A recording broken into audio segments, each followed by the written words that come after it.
વર્ણિવેશરમણીય દર્શનમ મંદહાસરુચિરા નનાંબુજં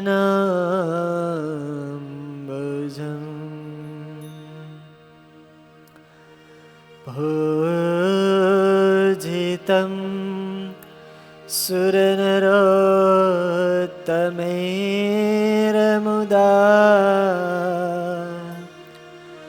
ધર્મનંદનમહં વિચિંતયે.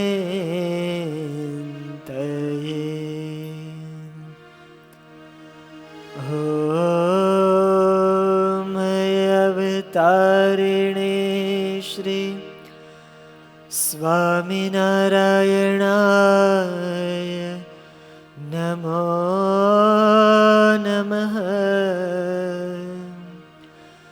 ઓમ અવતારિણે શ્રી હરિકૃષ્ણાય ઘનશ્યામાય શ્રી સહજાનંદ સ્વામિને નમો નમઃ.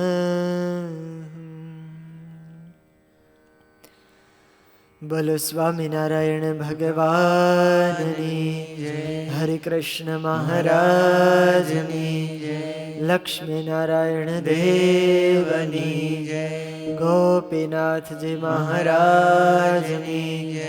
નરનારાયણ દેવની જય. નારાયણ મુનિ દેવની જય. લાડીલા શ્રી ઘનશ્યામ મહારાજની જય. વિઘ્ન વિનાયક દેવની જય. કષ્ટભંજન દેવની જય. 500 પરમહંસની જય.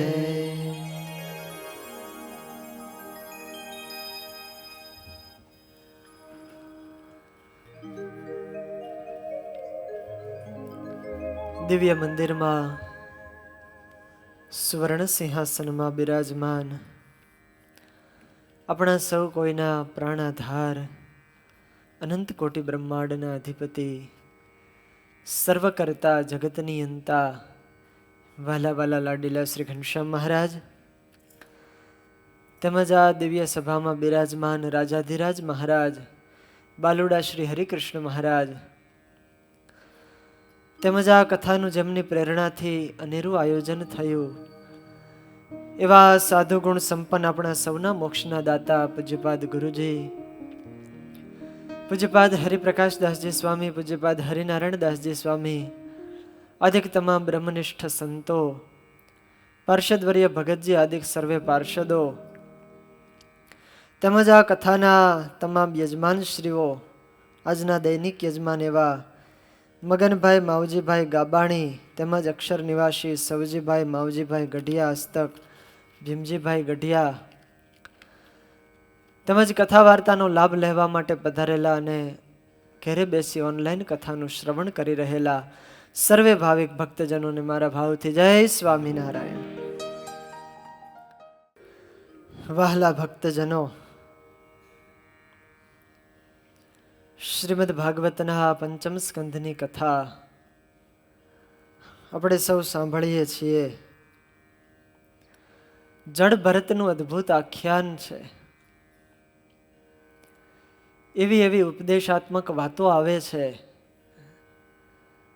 આમ જીવને અડી જાય, જાગૃત આપણને કરી દે એવી બધી દિવ્ય વાતો છે. જે કાંઈ પણ આમાં જ્ઞાન આવી રહ્યું છે વાલા ભક્તજનો, એ આપણા જીવન સાથે સીધું સંબંધિત છે. આપણને જ સીધો ઉપદેશ આ લાગુ પડે છે. પરમાત્માએ આપણને આ યોગ શાસ્ત્ર બતાવ્યું છે. શિક્ષાપત્રીમાં માન્ય કરેલું આ શાસ્ત્ર છે.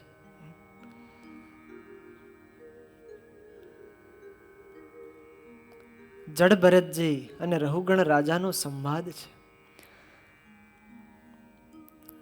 કેવું એમનું વર્તન છે, કેવી એમની સ્થિતિ છે. પરમહંસોને બોધ આપવા માટે એમનું આ વર્તન રહ્યું છે. અનેક જીવોની જાગૃતતા માટે જડ ભરતનું આખ્યાન અતિશય સાંભળવા યોગ્ય છે.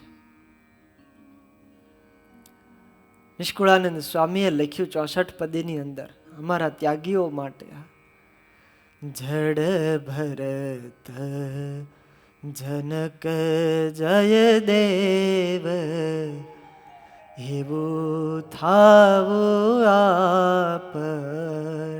નિષ્કુળાનંદ સ્વામી કહે છે આપણે તો જડ ભરત જેવા થવાનું છે, જનક જેવા થવાનું છે.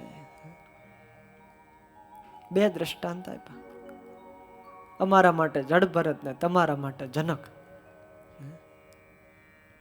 જનક રાજા હતા, સંસારમાં રાજ્ય કરતા હતા, છતાંય નિર્લેપ રહ્યા. કઈ રીતે સંસારમાં રહેવું એ પણ આપણને આ શીખવાડે છે. કેવી રીતે ત્યાગીઓએ રહેવું એ પણ આ કથા આપણને શીખવાડે છે. જેને કોઈ પ્રકારનું બંધન નહોતું, જેને કોઈ પ્રકારની ક્યાંય આસક્તિ નહોતી, એનું મન પરમાત્મા સિવાય બીજે ક્યાંય લાગેલું નહોતું. આવા પોતે હતા. આત્મા રૂપે રહી અને પૃથ્વી ઉપર વિચરણ કરનારા મહાપુરુષ, જેને આ જગતની આધિ વ્યાધિ અને ઉપાધિઓ અડી ન શકે, જગતમાં ગમે એટલી ઉથલ પાથલ થાય એનું મન ક્યારેય ચલાયમાન ન થાય, આવી જેની ઉત્તમ સ્થિતિ હતી. એક જાગૃત પુરુષ છે, એક પ્રબુદ્ધ પુરુષ છે. સંસારમાં રહીને આપણે આવી રીતે જાગતા રહેવું જોઈએ. જો ઊંઘી ગયા તો માયા તરત મારે, માયા તરત હેરાન કરવા આવી જાય. માટે જાગૃત થવું. જડ ભરતજી રહુગણ રાજાને અદ્ભુત ઉપદેશ આપી રહ્યા છે. હે રાજા, કોવિદ કોવિદવાદ વાદાન વયસ પદસ્યથો નાત વિદામ વરિષ્ઠ. તું તો સાવ અજ્ઞાની છે, તત્વજ્ઞાનીઓમાં તારી ગણના ન થાય. કારણ કે જ્યાં સુધી વ્યવહારને સત્ય જાણે ત્યાં સુધી એને પરમાત્માનું જ્ઞાન કઈ રીતે થાય? ભગવાનનું જ્ઞાન મેળવવા તું જઈ રહ્યો છો, પણ ભગવાન સિવાય બીજું બધું ખોટું મનાય ત્યારે ભગવાનનું જ્ઞાન થાય. અંતરમાં પરમાત્મા ત્યારે ઉતરે જ્યારે અંતરમાંથી બીજું બધું નીકળે ત્યારે. અહીંયા સુધી ભરી દીધું હોય, બપોર જમવા બેઠા હોય ત્યારે પછી કોક કહે કે ભાઈ એક ભજીયું ખાવ ને, બહુ સારું છે, આપણને ભાવતું હોય પણ લઈ કેમ ગળા સુધી ભરાઈ ગયું હોય. સંસારમાં એટલા બધા ડૂબેલા હોઈએ, અહીંયા સુધી સંસાર ભરાણો હોય, પછી ભગવાન ઉતરે? પરમાત્માની વાત અંદર ઉતરતી નથી. સાંભળીએ ખરા, વાંચીએ ખરા, બધું જ કરીએ, પણ જેવો જોઈએ એવો સાક્ષાત્કાર થાય નહીં. ઓલો ગીંગો હોય ને, ગીંગો, આપણે એક દી નહોતો વિડીયો બતાવ્યો, ગોળીઓ વાળતો હોય, વિષ્ટાની ગોળી. હવે એ વિષ્ટાની ગોળી નાકમાં ભરાવીને પછી ફૂલના બગીચામાં જાય ને સુગંધ આવે? ન આવે. મધમત્તી સુગંધ હોય, વિવિધ પ્રકારના પુષ્પો ખીલ્યા હોય, સુંદર મજાની એમાંથી સરસ સુગંધ આવતી હોય, પણ એ ગીંગાને સુગંધ આવે નહીં. નાકમાં વિષ્ટાની ગોળી છે. એમ આપણા હૃદયમાં જ્યાં સુધી સંસારની સત્યતા છે ત્યાં સુધી પરબ્રહ્મની વાત અડવાની નથી. હે રાજા, જ્યાં સુધી આ સંસાર સ્વપ્નવત નહીં મનાય, આ સુખ બધું મિથ્યા નહીં મનાય, જે કાંઈ પણ છે બધું નાશવંત નહીં મનાય, ત્યાં સુધી ઉપનિષદો પણ તને તત્વજ્ઞાન નહીં કરાવી શકે. માટે પ્રથમ આ બધું ખોટું માનવાનું છે. જે કાંઈ પણ કર્મો કરીએ છીએ એ કર્મોમાં વેદ વિહિત કર્મો કરીએ, શાસ્ત્ર વિહિત કર્મો કરીએ, મર્યાદામાં રહી અને કાર્ય કરીએ તો એનું કોઈ પ્રકારે કર્મ લાગતું નથી. પણ જો મર્યાદાનું ઉલ્લંઘન કર્યું તો એનું ફળ જરૂર ભોગવવું પડે છે. પાપ કર્મ જેટલા કરે ને એનું ફળ અવશ્ય ભોગવવું પડે છે. ઘોરતમ નરક છે, 184 છે, દુઃખો છે. અને આપણે કેટલાય જન્મોથી આવા અશુભ કર્મો કરતા આવ્યા છીએ, એના કારણે નરક 84માં ભટકીએ છીએ. કેટલાય દુઃખો આપણે ભોગવી રહ્યા છીએ, એનું કારણ આપણે જ કરેલા આ શુભ કર્મો છે. અને ત્યારે પ્રશ્ન થાય આપણને કે આ કર્મો કરાવે છે કોણ? અશુભ કર્મો. શાસ્ત્રોમાં લખ્યું તમે આમ કર્મ કરજો. આપણે વાંચ્યું ખરા, શિક્ષાપત્રી રોજ વાંચીએ છીએ. રોજ સવારે ઉઠીને આપણને શિક્ષાપત્રી કહે છે. શું કહે? આમ ન કરતા, આ ન કરવું તમારે. આપણને બધો ઉપદેશ આપે છે. આવું કાર્ય ક્યારેય ન કરવું, હિંસા ક્યારેય ન કરવી, આ બધો ઉપદેશ આપે. અને છતાંય આપણાથી ક્યારેક ક્યારેક થઈ જાય છે, પાપ કર્મ થઈ જાય, અશુભ કર્મ થઈ જાય. આનું કારણ શું છે? એ કોણ કરાવતું હશે? ત્યારે જડ ભરત કહે છે આ અશુભ કર્મો પાછળનું કારણ.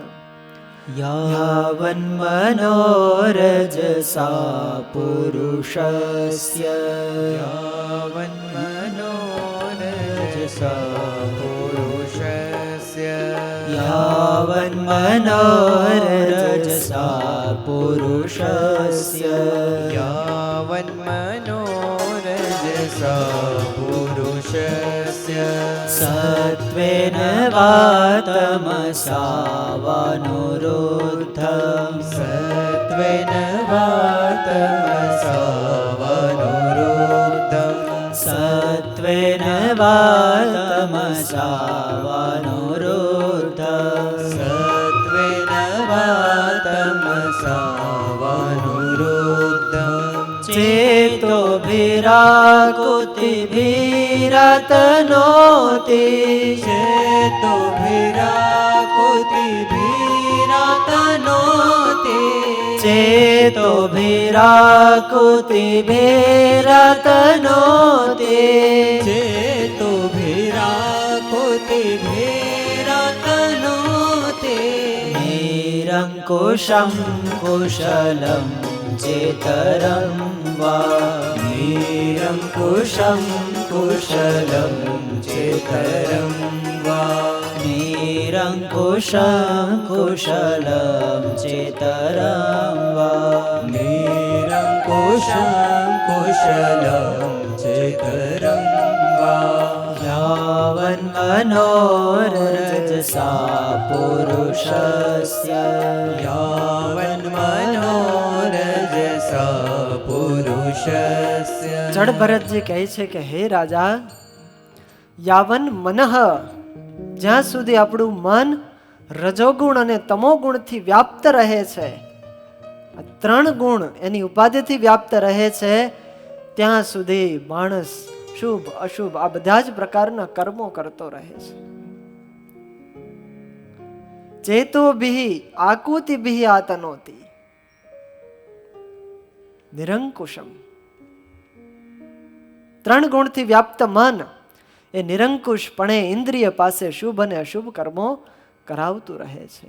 જે કાંઈ પણ કર્મ થાય છે ને એનું મૂળ કારણ મન છે. હા, 2 દિવસથી આવે છે, મૂળિયું ક્યાં છે? અહીંયા છે. આ મન છે.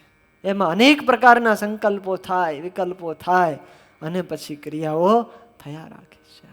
મનનું કાર્ય જે છે સંકલ્પ વિકલ્પ કરવા. પ્રથમના 12મા વચનામૃતમાં મહારાજે કીધું, સ્ત્રી આદિક પદાર્થની કામના, તેની ઉત્પત્તિનું ક્ષેત્ર એને મન જાણવું. આ મનનું કાર્ય છે.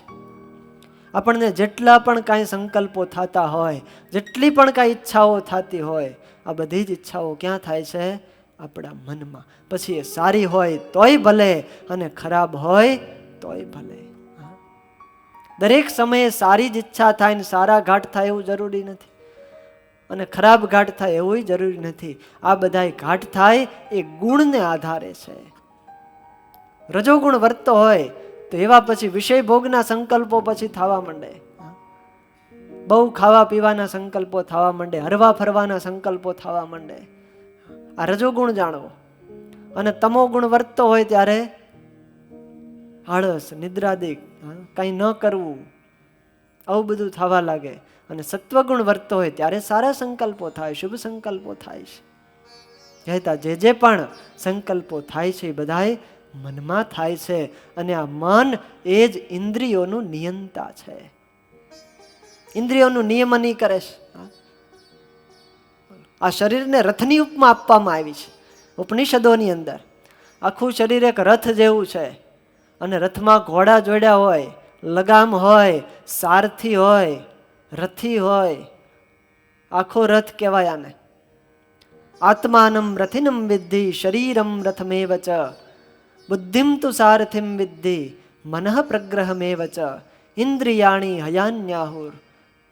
ઇન્દ્રિયો છે એ ઘોડાઓ છે, મન છે એની લગામ છે, અને બુદ્ધિ છે એ ચલાવવા વાળો સારથી છે. આત્મા રથી છે, ઉપર બેઠો છે.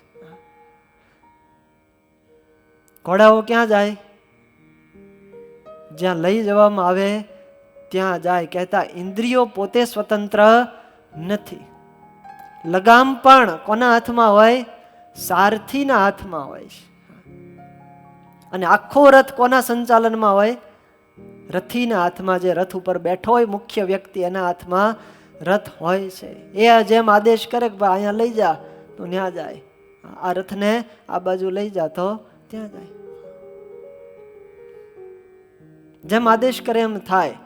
પણ આદેશ કરનારો રથી જો નબળો હોય તો લગામ પડી જાય ઢીલી, અને ઇન્દ્રિયો પછી પોતપોતાના વિષયમાં, ઘોડાઓ એને મન ફાવે ત્યાં રથને લઈ જાય.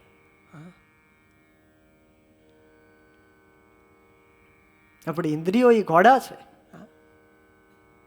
મન છે એની લગામ છે. જો મનને સંચાલનમાં ન રાખ્યું, જો મનને કંટ્રોલમાં ન રાખ્યું, તો મનમાં પછી ગમે એવા સંકલ્પો થાય, અને એ સંકલ્પોને આધારે ઇન્દ્રિયો એ ક્રિયા કરવા માટે પ્રવૃત્ત થઈ જાય છે. એટલે ઇન્દ્રિયોનું નિયંતા કીધું છે.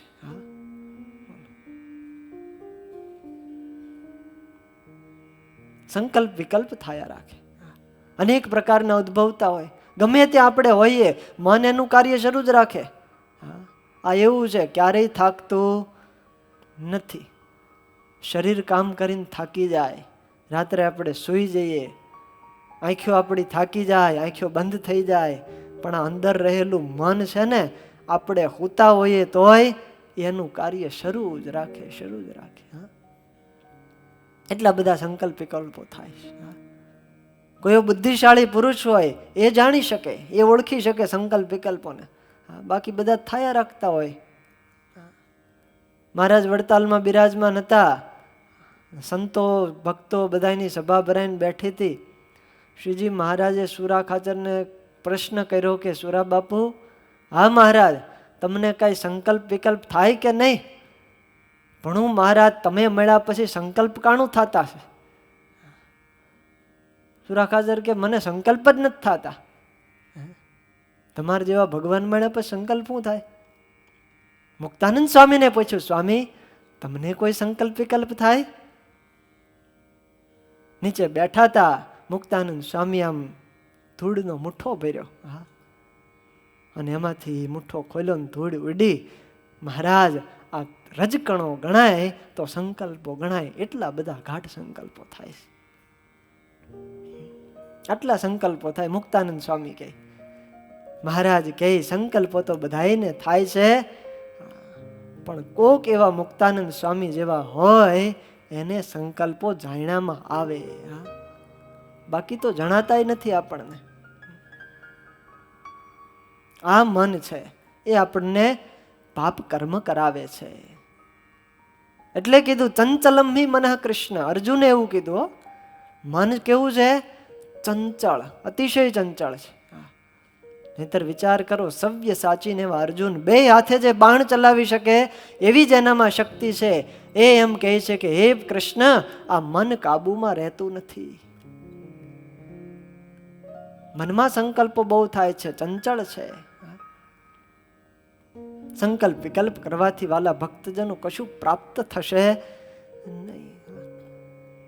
કલ્પીએ ધન ન નિપજે, કલ્પીએ વિપત ન જાય. તુલસીદાસ કહે જીવને, કલ્પ્યા વિના ન રહેવાય. બેઠા બેઠા સંકલ્પ કરવાથી કઈ ધન મળી જાય નહીં. સંકલ્પો કરવાથી દુઃખ દૂર ન થાય, પણ આ જીવનો સ્વભાવ જ એવો છે, એને સંકલ્પ વિકલ્પ કર્યા વગર રહેવાતું નથી. આ મનનો સ્વભાવ આવો છે, મનનું સ્વરૂપ આવું છે. બોલો, અહીંયા બેઠા હોઈએ કથા વાર્તાની અંદર, સરસ મજાની ભાગવતની કથા ચાલતી હોય અને છતાંય મન પહોંચી જાય ક્યાંક બીજે. ઘણા ધંધો કરવા માંડે હો, ક્યાંય પહોંચી જાય. કોકને આટલા લેવાના છે ને આટલા દેવાના છે ને આટલું બાકી છે ને આમ કામ કરવાનું છે. કથામાં બેઠા બેઠા માનસી કરતા હોઈએ ત્યારે મન ભાગી જાય બીજે. આ આપણું મન છે,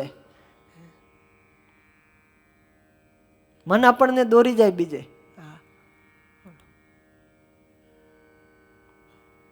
કાંઈક સંકલ્પ થાય એટલે મનમાં સંકલ્પ થાય, પછી ક્રિયાઓ દેહ દ્વારા થાય છે. ઘરેથી નીકળતા હોઈએ, વિચાર કર્યો હોય કે આપણે ભાગવતની કથા સાંભળવા જવું છે, ગાડી ઉપર બેસીએ ખરા, પછી જો મન નબળું હોય ને સંકલ્પ કરે ભાઈ રહેવા દે ને આજે નથી જવું, કાલ જાશું. જો મન નબળું પડી જાય પછી એ ગાડીને મૂકી દે, સ્ટેન્ડમાં ચડાવીને પછી ઘરે પાછો વયો જાય. આ મનનું સ્વરૂપ છે. માણસ ગમે ત્યાં હોય, ગમે ત્યાં બેઠો હોય, ગમે ક્રિયા કરતો હોય તો એનું મન સતત શરૂ હોય છે. ગુણાતીતાનંદ સ્વામી સભા ભરીને બેઠા હતા, અભયસિંહ બેઠા હતા લોધિકાના દરબાર, અને કંઈક રાજ્યના બધા કારભારના સંકલ્પો થતા હશે અને સ્વામી અંતર્યામી પણ જાણી ગયા અને ભરી સભામાં કહી દીધું અભયસિંહને, હો કે હે અભયસિંહ, અહીંયા બેઠા બેઠા લોધિકાના કામ નહીં થાય. અભયસિંહે કીધું, હા સ્વામી, હું લોધિકાના જ વિચાર કરતો હતો, રાજના સંકલ્પો કરતો હતો.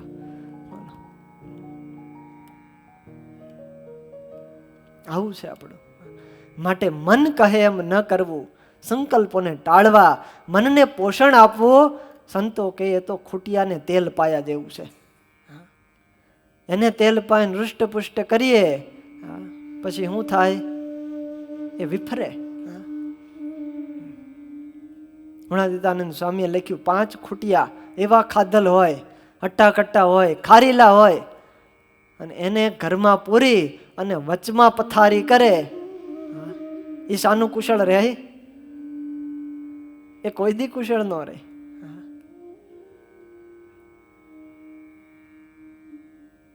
એમ આપણે ઇન્દ્રિયોને, મનને આપણે એટલું બધું પોષણ આપીએ છીએ, એટલું બધું કહેતા એ કહીએ, આપણે કર્યા રાખીએ. મનમાં સંકલ્પ થાય કે આ ખાવું છે તો એ ખાઈ લઈએ, મનમાં એમ સંકલ્પ થાય કે અહીંયા જવું છે એટલે ત્યાં પહોંચી જઈએ તરત. મન પ્રમાણે ક્રિયા કર્યા રાખીએ તો મનનું પોષણ થાય અને મન પછી એવું બળવાન બની જાય, એ જ મન આપણને મારે છે, આધ્યાત્મિક માર્ગમાંથી પાડે છે. એટલે જ અડભરતજી કહે, યાવન મનસો રજસા, જ્યાં સુધી આ મન રજોગુણ તમોગુણથી વ્યાપ્ત છે, સંકલ્પ વિકલ્પ ટળવાના નથી. એને પોષણ ન આપવું. સંસ્કૃતની અંદર એક બહુ સરસ સુભાષિત લખ્યું છે, મર્કટસ્ય સુરાપાનમ તત્ર વૃશ્ચિક દંશનમ. મર્કટ એટલે વાંદરો. વાંદરો કેવો ચંચળ હોય બધા તમે જાણો, અનુભવ કદાચ થયો હશે ક્યાંક યાત્રામાં કે બહાર બીજે ત્રીજે ગયા હો ત્યાં. હાથમાં રહેલી વસ્તુ કઈ ન રહેવા દે. અરે ઘણી જગ્યાએ ખીચામાંથી હોતન લઈ જાય. ચંચળ છે વાંદરો, એક ઠેકાણે ક્યારેય બેસે નહીં. હવે એ વાનરને સુરાપાનમ એટલે દારૂ પીવડાવવામાં આવે. એક તો છે પહેલેથી ચંચળ અને ઉપરથી પાયો દારૂ. તત્ર વૃશ્ચિક દંશનમ, અને એમાંય પાછો વીંછી કરડે. સામાન્ય માણસને વીંછી કરડે તો કેવા ઠેકડા મરાવે. વાનર ચંચળ, દારૂ પાયો, વળી પાછો વીછી કરડો, અને એ જ વખતે પાછો તન મધ્યે ભૂત સંચારમ, પાછો એમાં ભૂતે પ્રવેશ કર્યો. હવે એનું શું થાય વિચાર કરો. યદ્વા તદ્વા ભવિષ્યતિ, એ ક્યાં જાય એનું નક્કી નહીં હો. આ મનરૂપી માકડું છે. એ માકડાને જો આપણે પોષણ આપ્યા રાખશું તો એક દી આપણને ઠગશે. સંકલ્પ વિકલ્પ દ્વારા આપણને માયામાં નાખશે, આધ્યાત્મિક માર્ગથી પાડશે. આ ઠગનારું છે મન. મોટામાં મોટો ઠગ હોય તો આ મન છે. આપણે કોઈ ચોર ચકારથી બહુ સાવધાન રહીએ, ઠગ હોય એનાથી સાવધાન રહીએ કે આપણને છેતરી ન જાય. પણ મોટામાં મોટો ઠગ એ આપણું મન આપણી પાસે જ રહ્યું છે. એનાથી આપણે ચેતતા નથી. એનાથી જાગવાની જરૂર છે, ચેતવાની જરૂર છે. મોટા મોટાને છેતરા છે એને. ચંદ્ર ઠગે અરુ ઇન્દ્ર ઠગે, વિધિ ઈશ ઠગે જઈ જગત પર પસારો, જોગી ઠગે અરુ ભોગી ઠગે, વનવાસી સંન્યાસી કો એક ધારો. આ મન કેવું છે? ચંદ્રને ઠગ્યું, ઇન્દ્રને ઠગ્યું. સ્વર્ગનો અધિપતિ દેવરાજ ઇન્દ્ર કહેવાય, એને મન ઠગી ગયું, માયામાં ફસાવી દીધું. વિધિ ઈશ ઠગે. આ બ્રહ્માંડમાં જ્યારે આપણે રહીએ છીએ, બ્રહ્માંડના સ્રષ્ટા વિધાતા બ્રહ્માજી, એને પણ આ મન એક દિવસ ઠગી ગયું હતું. જોગીને ઠગે, ભોગીને ઠગે, ભેખરુ શેષ તપેશ ઠગે, સબ પંડિત જાન પ્રવીણ સુચારો, બ્રહ્મ મુનિ કહે હાથ ન આવત, યા મન સે કો નાહી ઠગનારો. બ્રહ્માનંદ સ્વામી કે આવું મન છે, કોઈના હાથમાં આવતું નથી. જ્યાં પકડવા જાય ત્યાં વયું જાય, જ્યાં પકડવા જાય ત્યાં વયું જાય. ચંચલ કીધું એટલે. માટે મનનો ક્યારેય વિશ્વાસ કરવો નહીં. આપણને ઠગાવે છે, પાડે છે આપણને. રાવણનો જ્યારે વધ થયો, રામચંદ્ર ભગવાન, લક્ષ્મણજી, વિભીષણ, હનુમાનજી આ બધા ત્યાં સાથે હતા. રામચંદ્ર ભગવાને લક્ષ્મણજીને કહ્યું છે, સોનાની લંકામાં જ્યારે ગયા, લક્ષ્મણજીને કીધું રામચંદ્ર ભગવાને, તું જા ભલે ત્યાં અંદર પ્રવેશ કરજે, પણ રાવણની ગાદી ઉપર બેસતો નહીં. આમ આદેશ આપ્યો. પણ છતાંય લક્ષ્મણજી ત્યાં ગયા ખરા. પણ થયું કે આવડો મોટો રાવણ, સોનાની નગરી હતી, એનું આવડું મોટું સિંહાસન, બેહવા માંધો હું આપણને. ઘડીક બેહીને આપણે ઊભા થઈ જાવ ને, આ મન જો કરાયું હો. નકર ભગવાને ના પાડી હતી, પણ મન કે ના, આપણે અહીંયા બેહવું. અને લક્ષ્મણજી બેઠા. વિભીષણે આગ્રહ કર્યો પાછો કે આ પહેલા તમે પ્રસાદીની કરી દો ને પછી એના ઉપર હું બેહું. લક્ષ્મણજી કે પણ મને ના પાડી. વિભીષણના આગ્રહથી લક્ષ્મણજી બેઠા, પણ જેવા બેઠા એટલે મન તરત બગડ્યું. સંકલ્પો થઈ ગયા શરૂ. કારણ એ સ્થાનનો એવો પ્રતાપ હોય છે. અમુક અમુક સ્થાનમાં પગ ન મૂકવા, ત્યાં જવું નહીં. એની આજુબાજુનું વાતાવરણ એવું અપવિત્ર હોય, આપણું મન બગાડે, આપણને એવા સંકલ્પો કરતા કરી દે. હવે રાવણની ગાદી, એના ઉપર લક્ષ્મણજી બેઠા, રામચંદ્ર ભગવાનના ભાઈ હોવા છતાં પણ કેવા સંકલ્પો થવા લાગ્યા. બહાર જય જયકાર થતો હતો, ઢોલ નગારા વાગતા હતા. લક્ષ્મણજી કે આ શું થઈ રહ્યું છે? તો કે નગારા વાગે. હેના નગારા વાગે? રામચંદ્ર ભગવાને વિજય પ્રાપ્ત કર્યો, એના નગારા વાગે છે. રામજીનો વિજય થયો. કોણ છે એ રામ? આવું બોલવા લાગ્યા. વિભીષણે તરત હાથ પકડીને ઊભા કરી દીધા. ત્યારે ઠેકાણે આવ્યું. લક્ષ્મણજીને થયું કે મારાથી અપરાધ થઈ ગયો. શું બોલાય શું કરાય એનું કાંઈ પછી નક્કી રહેતું નથી. આજ પરીક્ષિત રાજા, જે ભાગવતના શ્રોતા છે, ઓલા મુગટ ધારણ માથે મૂક્યો હતો જરાસંઘનો, અને એમાંથી એની બુદ્ધિ બગડી. મન છે એ જ માણસ પાસે વિવિધ પ્રકારના અશુભ કાર્યો કરાવતો રહે છે. એના કારણે પછી પાપાચારમાં પ્રવૃત્ત થાય છે, જેથી એ ભગવાનના માર્ગ તરફ આગળ વધી શકતો નથી. એક કોઠી જેવું છે આ મન, એમાં આપણે જેવું ભરીશું એવું થશે. સંસાર ભરીશું તો દુઃખ મળશે, મનને જો નિર્વિષય બનાવી દેશું તો આપણને મોક્ષની પ્રાપ્તિ થઈ જશે, કલ્યાણ પ્રાપ્ત થશે. કોઠીની અંદર તમે જેવું ભરો એવું નીકળે. દાણા ભરો તો અંદરથી દાણા નીકળે, અને કાંકરા ભરો તો કાંકરા નીકળે. આપણને પ્રાપ્ત શું કરવું છે એનો આધાર આપણા ઉપર છે. હે રાજા, અને મન કેવું છે? સવાસનાત્મા વિષયો પરખતો, વાસનાથી યુક્ત છે, વિષયથી યુક્ત છે. શબ્દ, સ્પર્શ, રૂપ, રસ અને ગંધા પંચ વિષયથી યુક્ત મન છે. ગુણ પ્રવાહો વિકૃત ષોડશાત્મા. આ મન ષોડશ કલાવાળું છે, વિકારી છે, જન્મ અને મરણનું કારણ છે. મન એવ મનુષ્યાણામ કારણમ બંધ મોક્ષ. ગીતામાં એમ કીધું ભગવાને, આ મન જ માણસને બંધન કરાવે, મન જ માણસની મુક્તિનું કારણ છે. અને હે રાજા, આ એક મન છે, પણ એક મન એ 5 ઇન્દ્રિયો દ્વારા અલગ અલગ પ્રકારે વહે છે. વાક, પાણી, પાદ, પાયુ, ઉપસ્થ, આ 5 ઇન્દ્રિયો દ્વારા મન વિવિધ પ્રકારના કર્મ કરે છે. શબ્દ, સ્પર્શ, રૂપ, રસ અને ગંધ, આ પંચ વિષય દ્વારા વિવિધ પ્રકારના વિષયોને ભોગવે છે. અહંકાર દ્વારા હું છું આવું અહમ ધરે છે. આ જ મનની 16 કળાઓ છે. મન અંદર રહેલું છે, બહાર આવી શકતું નથી. એટલા માટે એ વિષય ભોગવવા માટે ઇન્દ્રિયોનો ઉપયોગ કરે છે. કેવી રીતે ભોગવાય, કેવી રીતે જ્ઞાન થાય, આપણા શાસ્ત્રો આપણને બહુ સરસ આખી લિંક એક છે. હૃદયની અંદર આત્મા રહ્યો છે.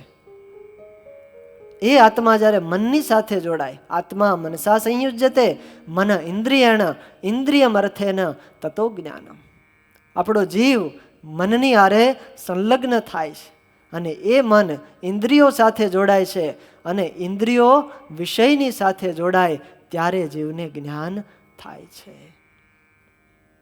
આંખો બંધ કરીને બેઠા રહી તો જ્ઞાન થાય નહીં. જ્ઞાન એટલે કહેતા વિષયનું જ્ઞાન.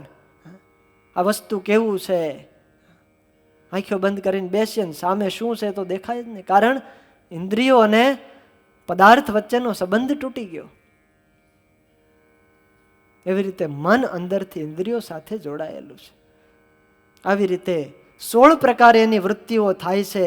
અને પછી રાજા એ બધા વિષયો, આ મન જ્યારે છે રજોગુણ, તમોગુણ અને સત્વગુણ, એને આધારે અનેક પ્રકારની ક્રિયાઓ કરે છે. એના કારણે સહસ્રશઃ શતશઃ કોટિશશ્ચ પ્રકારે પરિણમે છે. પહેલા તો કીધું આ મનની 1000 વૃત્તિ થાય છે, પછી કીધું કરોડો વૃત્તિ થાય છે, અનંત ગણી વૃત્તિઓ આ મનની થાય છે. એક જ મન હોય, તમે ગાડી લઈને જાતા હો, વિચાર કરો, એ ગાડી તમે ચલાવો છો, સ્ટેરિંગ હોય એના ઉપર તમારા મનની વૃત્તિ હોય, સામે કોણ આવી રહ્યું છે એના ઉપર તમારી વૃત્તિ હોય, મનમાં એક સંકલ્પ એ હોય કે આપણે અહીંયા જ આવવાનું છે, એ વૃત્તિ હોય ને સતત. નહીતર બીજે વહી જવાય પાછું. ખાડા આવે છે, ટેકરા આવે છે, બમ્પ આવે છે, આ બધામાં તરફ વૃત્તિ હોય. બ્રેક ઉપર વૃત્તિ હોય, પાછળથી કોણ આપણને ઓવરટેક કરી રહ્યું છે એમાં વૃત્તિ હોય. આ કેટલી પ્રકારે મનની વૃત્તિ ફેલાણી. આ ખાલી દ્રષ્ટાંત આપ્યું મનને જાણવા માટે. આવી રીતે તો આ તો થોડીક થઈ. ભાગવતમાં એમ લખ્યું કોટિશશ્ચ, કરોડો પ્રકારે મનની વૃત્તિઓ ફેલાય છે, જેને કોઈ ગણી શકતો નથી. જગતમાંથી સારું મોડું પોતાની મેળે આ મન ગ્રહણ કરવા સમર્થ નથી. ઇન્દ્રિયો મારફતે જ વિષય સુધી પહોંચે છે, અને આ જ ઇન્દ્રિયો દ્વારા જગતનો કચરો આપણે અંદર ભરીએ છીએ. પાછું આંખ દ્વારા અનંત પ્રકારનું જોઈએ, કાન દ્વારા અનંત પ્રકારનું સાંભળીએ, હારું નરસું બધું. અને છતાંય રાજા જડભરતજી કહે છે કે હે રાજા, આ મન અને જીવનો સંબંધ નથી, કારણ બેથી જુદું છે એમ કહીશ. એતા મનસઃ વિભૂતિ જીવસ્ય, આ મન છે એ જીવની વિભૂતિ છે. આને જ શ્રીજી મહારાજ વચનામૃતમાં એમ કહે, મન તો જીવની કોઈ કિરણ છે. મહારાજે કીધું, એ જ અહીંયા જડભરતજી કહીશ. એ અંદર વિષયો ભરે છે. આ તો આપણને દેખાતું નથી એટલે આપણું મન આવું છે. જો મનની અંદર બારી મૂકવામાં આવે અને આપણે અંદર ડોક્યું કરીને જોઈએ તો ખબર પડે કે અંદર કેવું ભર્યું છે, કેટલો ગંદવાડ ભર્યો છે અંદર. હૃદયમાં પંચ વિષયોને બીજું ત્રીજું લાવીને આપણે બેસશું, એ આપણા મહારાજને ગમશે નહીં બિલકુલ. ગઢપુરની અંદર ઉત્સવ થયો તો બહુ મોટો સમયો. ગામડે ગામડેથી દેશ દેશાંતરથી હજારો હરિભક્તો આવેલા. શ્રીજી મહારાજને પછી પ્રાર્થના કરી છે ઉત્સવ પૂરો થયા પછી જાતિવાળા, હે મહારાજ, તમે અમારા ઉપર દયા રાખજો, અમારા ઉપર કૃપા કરજો. મહારાજને પ્રાર્થના કરી. શ્રીજી મહારાજે પણ સામે હરિભક્તોને કીધું, હે ભક્તો, તમે પણ અમારા ઉપર દયા રાખજો. ભગવાને આવું કીધું. અમુક સમજો હરિભક્તોએ મહારાજને પૂછ્યું, મહારાજ, અમે તો આપ ભગવાન છો એટલે અમે આપને કહીએ કે હે મહારાજ દયા રાખજો, અમારા ઉપર કૃપા કરજો, પણ તમે કીધું કે તમે દયા રાખજો, અમે તમારા ઉપર શું દયા રાખીએ? આ કાંઈ સમજાણું નહીં. ત્યારે શ્રીજી મહારાજે કીધું કે હરિભક્તો, તમારા બધાયનું હૃદય છે ને એ અમારું નિવાસ સ્થાન છે. તમારા હૃદયમાં અમારે બેસવું છે, અમારે આવીને રહેવું છે. પણ જો એ જ હૃદયમાં તમે પંચ વિષય લાવીને બેસાડ્યા તો અમે ક્યાં બેસશું? માટે તમે દયા કરજો, તમારા હૃદય એવા બનાવજો કે અમે ત્યાં બિરાજમાન થઈ શકીએ.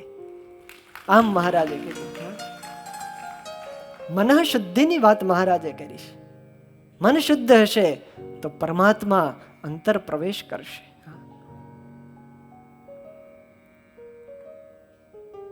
હે રાજા, દીવામાં જ્યાં સુધી તેલ હોય ત્યાં સુધી એ પ્રજ્વલિત રહે છે, અને જ્યારે એ તેલ ખૂટી જાય ત્યારે દીવો પણ બુઝાઈ જાય છે.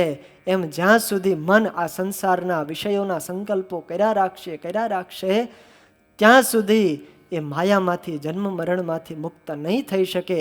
જેવું ચિંતન બંધ કરશું એટલે મુક્ત થઈ જશું, જન્મ મરણમાંથી મુકાઈ જશું. મનને બદલવાની કોશિશ કરવાની આ કથા આપણા માટે છે, જીવનમાં ઉતારવાની આ કથા છે. મનને બદલવું. કથા સાંભળીએ છીએ, કંઈક આપણામાં ચેન્જ આવવો જોઈએ, કંઈક ફેરફાર થવો જોઈએ. વર્ષ પૂરું થાય એટલે આપણે કેલેન્ડર બદલીએ. કેલેન્ડર બદલાય ત્યારે વર્ષ બદલાય છે, તારીખ બદલાય ત્યારે દિવસ બદલાય છે, કપડાં બદલાય ત્યારે દેખાવ બદલાય છે. અને એવી જ રીતે આપણું મન જો બદલાઈ જાય તો આખું જીવન બદલાઈ જાય છે. જીવન આખું બદલાઈ જાય. પણ જો મનને ન બદલ્યું તો જીવન એમનું એમ રહેશે. માટે મનમાં શુભ સંકલ્પો કરો, મનને કેન્દ્રમાં રાખો, એકાગ્ર રાખી વિષયનું ચિંતન ન કરવું. પ્રશ્ન એ થાય કે મનને આપણે કંટ્રોલમાં કરવું, પણ એનો ઉપાય બતાવો તો કરીએ ને. ત્યારે જડભરતજી ઉપાય પણ બતાવે છે, કઈ રીતે મનને વશ કરવું. હે રાજા, પરમાત્મા છે એ સર્વમાં વ્યાપક છે, ઓતપ્રોત આખા જગતની અંદર રહેલા છે. એક એવો પદાર્થ નથી જેમાં ભગવાન ન હોય, એક એવો અણુ નથી જેમાં ઈશ્વરનું અસ્તિત્વ ન હોય. એ ભગવાનનું જેને જ્ઞાન થઈ જાય એનું મન એને વશમાં વર્તે છે, અને ભગવાનનું જ્ઞાન નથી એ સંસારમાં ભટકતો રહે છે. પરમાત્માનું જ્ઞાન, ભગવાનમાં વૃત્તિ રાખવી, મનને સમજાવવું, મનને કંટ્રોલમાં રાખવું. અને બીજો એક અદ્ભુત ઉપાય જડભરતજી બતાવે છે કે હે રાજા, જે કોઈ પણ જીવાત્મા સાવધાન થઈને એક ભગવાન અને સદગુરુના ચરણોની ઉપાસના કરે છે, આ ઉપાસના રૂપી શસ્ત્ર વડે એ મનને વશ કરી શકે છે. બહુ અદ્ભુત ઉપાય બતાવ્યો. ગુરોર હરેશ ચરણો ઉપાસન અસ્ત્રો જહી વ્યલિકમ સ્વયં આત્મતોષમ. જીવાત્મા એને વાલા ભક્તજનો આ બે વસ્તુ જરૂરી છે, ત્યારે ઇન્દ્રિયો જીતાશે, વિષયો જીતાશે. ધર્મામૃતમાં શ્રીજી મહારાજે એમ કીધું, 5 વર્તમાનો અમને આપ્યા ભગવાન સ્વામિનારાયણે. શરૂઆતમાં જ મહારાજે કીધું, જીતેન્દ્રિયાણામ સંગેન હરિ ઉપાસના તથા. આ 2 વાના તો મહારાજે એમાં લઈ લીધા. નિત્યમ ચ સદ્વિચારેણ જીયંતે તે મુમુક્ષુભિ. આ 5 દોષોને જીતવા હોય તો આ મહાન પુરુષો જેણે પોતાની ઇન્દ્રિયો જીતી છે એનો સંગ કરો, અને બીજું ભગવાનના ચરણની ઉપાસના કરો અને સારા વિચારો કરો, એનાથી દોષો જીતાઈ જાય છે. ભગવાનની ઉપાસના અને બીજું સદગુરુનો આશરો. આ શસ્ત્ર બતાવ્યું. એ શસ્ત્ર વડે આપણે મનના સંકલ્પોને છેદી શકીએ છીએ, માયાને છેદી શકીએ છીએ. વાલા ભક્તજનો, એમાંય આપણા બધાના તો બહુ મોટા ભાગ્ય કહેવાય કે આપણને વિષયથી મુકાવે એવા સદગુરુની પ્રાપ્તિ થઈ છે. એવા મોટા પુરુષ આપણને મળ્યા છે કે જે આપણને માયાના ફંદામાંથી છોડાવી અને ઈશ્વર તરફ લઈ જાય. એ આપણા બહુ મોટા ભાગ્ય છે. ત્યારે એમના ચરણ આપણે જેટલા સેવીશું મન કર્મ વચને, એમની સેવા, એમની અનુવૃત્તિ અને એમની મરજીમાં રહીએ તો આ બધા વિષયો જીતાઈ જાય. અને એટલા માટે આપણા સંતોએ ગાયું છે, ગુરુ શરણ કર ઢાલ ધરી વળી જ્ઞાન રૂપી તલવાર. ગુરુ શરણ કર ઢાલ ધરી વળી જ્ઞાન રૂપી તલવાર. ગુરુ શરણ કર ઢાલ ધરી વળી જ્ઞાન રૂપી તલવાર. ગુરુ શરણ કર ઢાલ ધરી વળી જ્ઞાન રૂપી તલવાર. હે ભજન ફોજ લઈ ચાલો રે જીવડા. ભજન ફોજ લઈ ચાલો રે જીવડા. ઓ ભજન ફોજ લઈ ચાલો રે જીવડા. ભજન ફોજ લઈ ચાલો રે જીવડા. લડશું ત્યાં બહુવાર જીવતું બ્રહ્મરસ ભોગવનાર. શિરને માયાનો ખાતુમાર જીવતું બ્રહ્મરસ ભોગવનાર. શિરને માયાનો ખાતુમાર. આ જીવાત્મા બ્રહ્મરસને ભોગવનારો છે, આત્મ સુખને માણનારો છે. પોતાનું જ સુખ એવું છે, એને બીજી જરૂર ન પડે. પરંતુ માયાથી એવો અવરાઈ ગયો છે કે ભગવાનને ભૂલી ગયો છે, પોતાના સ્વરૂપને પણ ભૂલી ગયો છે, અને માયા પીડી રહી છે. એનાથી જો રક્ષણ કરવું હોય, સંતો બતાવે આવા સદગુરુના ચરણરૂપી આશ્રય છે, ઢાલ સમાન છે, આપણને માયાથી રક્ષણ આપશે. ગુરુ શરણ કર ઢાલ, અને જ્ઞાન રૂપી તલવાર લેવાની છે. હા, યુદ્ધ કરવા જવાનું છે આપણે. કોની હારે? બાજુવાળા હારે નહીં, માયાની સાથે, આપણા જ મનની હારે યુદ્ધ કરવાનું છે. જ્ઞાન રૂપી તલવાર ધારણ કરી અને ભજનનું જે બેલેન્સ હોય ભજન કરી અને એ ફોજ લઈ અને માયાની સાથે મનની હારે લડવાનું છે. લડશું ત્યાં બહુ વાર, બોલો. અને આ લડાઈમાં કોઈએ કાયર થવું નહીં. પાછા પગલા જે ભરે એને શુરવીર ન કહેવાય. એની ગણતરી તો કાયરોની અંદર થાય. ભગવાનનો ભક્ત તો શુરવીર હોય, ક્યારેય કાયર ન હોય.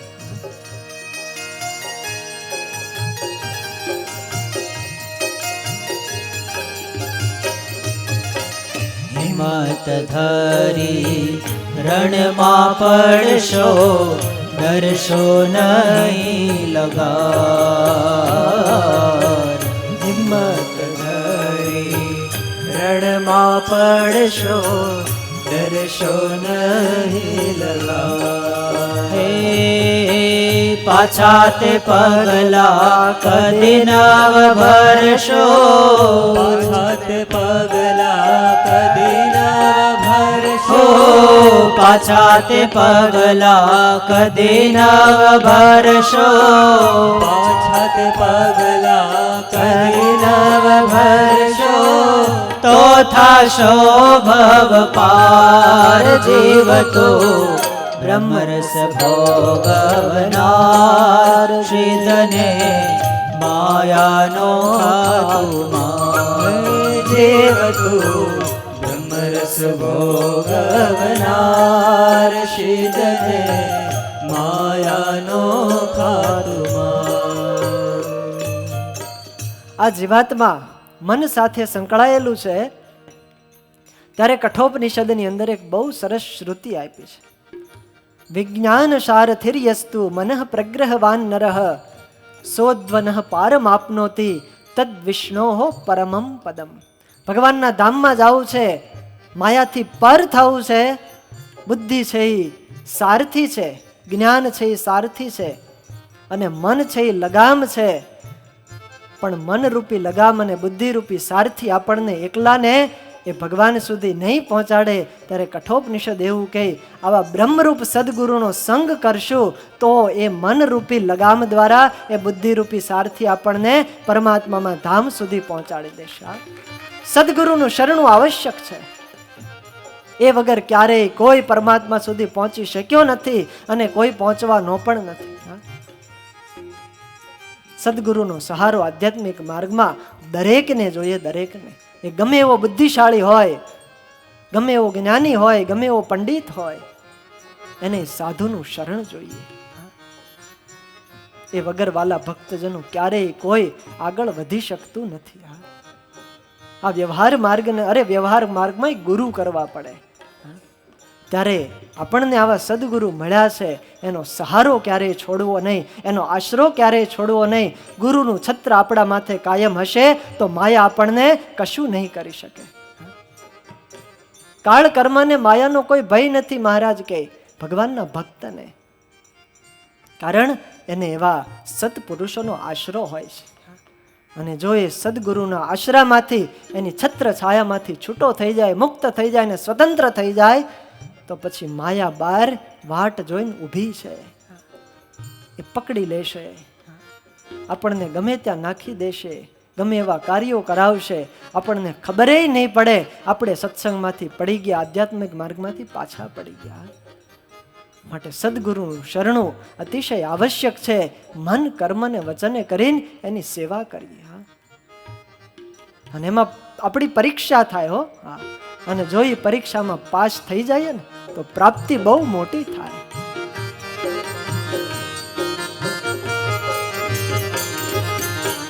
થશે કસોટી ખરી તમારી, તોરી જય કીર્તાર. થશે કસોટી ખરી તમારી, તોરી જય કીર્તાર.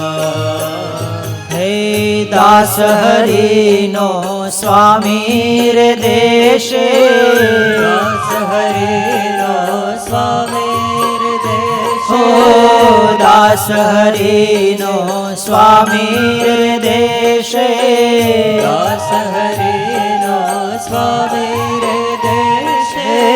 બ્રહ્મરસનો ભંડાર જીવતો બ્રહ્મરસ ભોગવનાર. શ્રીધને માયાનો ખાતુમાર. જીવતો બ્રહ્મરસ ભોગવનાર. શ્રીધને માયાનો ખાતુમાર. શ્રીધને માયાનો ખાતુમાર. શ્રીધને માયાનો ખાતુમાર. આ વસ્તુ છે ગુરુનું શરણ. મનને કંટ્રોલમાં લાવે છે અને પરમાત્માનું સુખ આપણને આપે છે. સદગુરુનો સમાગમ, સત્પુરુષોનો આશરો વાલા ભક્તજનો બહુ બહુ જરૂરી છે. એ વગર ક્યારેય કોઈ આગળ વધી શકતું નથી. અને ગુરુનું શરણ ન હોય, ગુરુનો સંગાથ ન હોય તો ગમે એવો આગળ વધ્યો હોય તોય એક દિવસ પડે છે.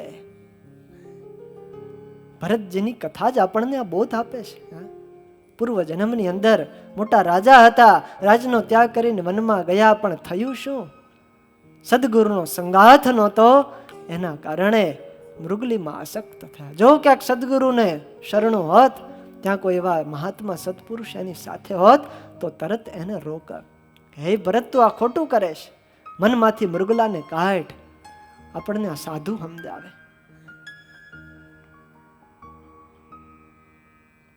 અને આપણી પરીક્ષા પણ એમાં થાય. પણ મનનું ધારું ક્યારેય કરવું નહીં. મન કહે એ બધું માથાકૂટ્યું હોય છે, સાધુ કહે એ બધું સરળ હોય છે.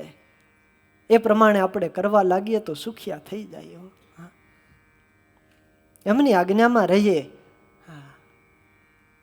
પૂજા પાઠ કરવાનું કહે તો કરવા, મંદિરે આવવાનું કહે તો મંદિરે આવતા થઈએ. વ્યસનો મૂકીએ, આપણી કાંઈક કુટેવો હોય, આપણા સ્વભાવો હોય એ આપણે મૂકીએ, કારણ આપણા હિતને અર્થે સાધુ આપણને કહેતા હોય છે. મનના દાયરામાં બહુ દુઃખ રહેલું છે વાલા ભક્તજનો. થશે કસોટી ખરી તમારી, પરીક્ષા થાય. કારણ કે મન તો સંકલ્પ કરાવે, પણ જો મનના સંકલ્પ ન આવીએ તો પરમાત્માનો આનંદ પ્રાપ્ત થઈ શકે છે. જુનાગઢની અંદર માધા ભગત કરીને સાધુ થવા માટે આવેલા. તો કે સંતો ગામડે ગયા એમના ઘેરે, ત્યારે સ્વામીને કીધું કે મારે સાધુ થવું છે, મન તમારી ભેગો લઈ જાઓ. સંતો કે માધા ભગત આ કઈ હેલી વાત નથી, ત્યાં તો ખાંડાના ખેલ છે. અહીંયા તો તમે હે સુખેથી બેહો છો, ત્યાં તો હેઠે બેહવું પડશે, કામ કરવું પડશે. ત્યાં કઈ નકરું બેઠું નહીં રહેવાય, સેવા કરવી પડશે. સ્વામી સેવા કરીશ. અહીંયા ગરમા ગરમ પાણીએ નાવજો, ત્યાં તો ટાઢું પાણી મળશે, એ મંજૂર છે. અહીંયા તો મન માગ્યું ખાવાનું મળે, રસાસ્વાદ થાય, ત્યાં બધું ભેગું કરીને એમાં પાણી નાખીને નિસ્વાદ બનાવીને પછી જમવું પડશે. કોઈ પ્રકારનો સ્વાદ આવશે નહીં જમવામાં. માટે કઠણ છે, વિચારી લેજો. સ્વામી ઉભા રહ્યો 1 જ મિનિટ, અને ભગત ગયા વાડામાં, અને વાડામાં જઈને મનની હારે યુદ્ધ કર્યું છે. લડાઈ લીધી મનની હારે. મનને સમજાયું, હે મન, અત્યાર સુધી તારું ધાર્યું કર્યું છે, તે કીધું એમ કર્યું છે આ જિંદગી સુધી. હવે હું કહું એમ તારે કરવાનું છે. મેં તારું ધાર્યું કર્યું, એના કારણે મારે કેટલાય જન્મ લેવા પડ્યા, કેટલાય દુઃખો ભોગવવા પડ્યા. હવે એકેય દુઃખ ભોગવવું નથી. હવે તો હું કહું એમ જ તારે કરવું પડશે. અને જો હું કહું એમ નહીં કર્યું તો તારે ને મારે શું છે ભાઈ? ભગવાનના સંકલ્પો કરજે, બીજો કોઈ સંકલ્પ કરતો નહીં. આવી રીતે મનને સમજાવી દીધું. અને પછી આવ્યા સ્વામી પાસે. સ્વામી હવે તૈયાર, મનને સમજાય આવ્યો. બોલો, આવી રીતે મન હારે લડાઈ લેવી, એ જીતે. આમાં કીધું ને તો રીઝે કીર્તાર. અને પછી આવ્યા જુનાગઢ. જુનાગઢમાં આવ્યા અને એક ભગત હતા, કેશવ ભગત. એમને સોંપ્યા કે લ્યો આ નવા ભગત આવ્યા છે, એમને બધી સેવા બતાવજો, એમનું ઘડતર કરજો. કેશવ ભગતે આ માધા ભગતને કીધું પરીક્ષા લેશો, હવે કસોટી ખરી થાય. કેશવ ભગત કઈ ભગત આ દરવાણી તરીકે આ બેહોન કોઈ છે નહીં ગેટે. હા ભગત, આટલા જ શબ્દો. દરવાણી તરીકે બેઠા. થોડા પાર્ષદો પછી થોડી વાર પછી ખેતરે જતા હતા વાડીમાં કંઈક કામ કરવા માટે. કેશવ ભગત કે અહીંયા નથી બેવું, રહેવા દો, તમે વાડીએ જાઓ બધા ભેગો, ત્યાં કામ છે બહુ, ત્યાં જઈને કામ કરો. હા ભગત, હું ત્યાં કામ કરીશ. ત્યાં જતા હતા, ત્યાં કેશવ ભગતે ત્યાંથી પાછા આપણે ત્યાં નથી જવું, અહીંયા વાસણ બહુ પડ્યા, વાસણ ધોઈ નાખો. એ વાસણ ધોવા બેસી ગયા, અને જેવા વાસણ ધોવા બેઠા ત્યાંથી ઉઠાડ્યા. કેશવ ભગતે, માધા ભગત, આ વાસણ નથી ધોવા, આ વાસીદું કરી નાખો. તો ત્યાં ગયા, જે કામ હોપે એ કરવા તૈયાર થઈ ગયા, કોઈ પ્રકારનો સંકલ્પ કર્યો નહીં. અને પછી કેશવ ભગતે માધા ભગતને કીધું કે હવે તમે પાસ થઈ ગયા. મનનું ધાર્યું ન કરે એ આધ્યાત્મિક માર્ગની પરીક્ષામાં પાસ થઈ જાય. આપણી આવી પરીક્ષા લીધી હોય શું થાય વિચાર કરો. અહીંયા બેઠા હોય ત્યાંથી કંઈક તમે આ થોડાક એક સ્ટેપ પાછળ બેસી જાવ તો થોડોક સંકલ્પ તો થાય આપણને.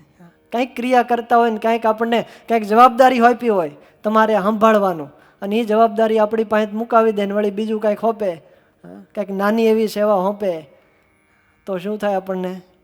કંઈક સંકલ્પો થઈ જાય. હજુ મન વશમાં નથી. આવી રીતે મનને જીતીએ, મનની સાથે લડાઈ લઈએ તો દાસ હરિનો સ્વામી દેશે બ્રહ્મ રસનો ભંડાર. હરિના સુખે સુખિયા થશું. માટે જડ ભરતજી કહે છે, હે રહુગણ રાજા, મનને વશ કરીએ, મનને કંટ્રોલમાં રાખીએ, એનાથી બધી જ પ્રકારનું સુખ આપણને પ્રાપ્ત થાય છે. આ જન્મ મરણ જે આવે છે એનું કારણ પણ માણસનું મન છે. એ આપણા મિત્ર જેવું જણાય છે, ભ્રાતૃવ્યમેમાં ભાઈ જેવું જણાય છે, પણ એનોય ક્યારેય વિશ્વાસ કરવો નહીં. એ ભાઈ રૂપી મન જ આપણને દુઃખ આપે છે, સંસારમાં આપણને ભટકતા કરી દઈશ. આવી રીતે જડ ભરતે બહુ પ્રકારે રાજા રહુગણને ઉપદેશ આપ્યો છે.